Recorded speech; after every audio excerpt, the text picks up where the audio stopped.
California's wetlands, rivers, floodplains, and estuaries are home to many unique animals and plants that live nowhere else on Earth.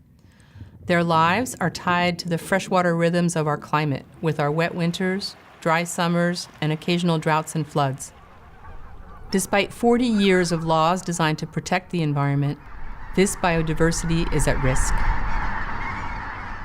Our freshwater landscape has been transformed. Today, roughly half of the state's water goes to human uses. More than 90% of historic riparian, floodplain, and wetland habitat has been reclaimed for cities and farms.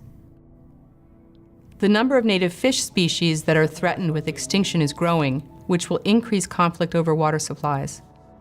To ensure the state's future economic prosperity and to protect its diverse animal and plant life, California must improve its stewardship of freshwater ecosystems.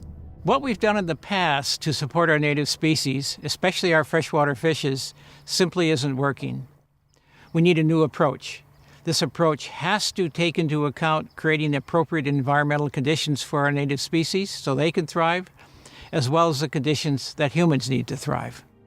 This new approach is often referred to as reconciliation ecology.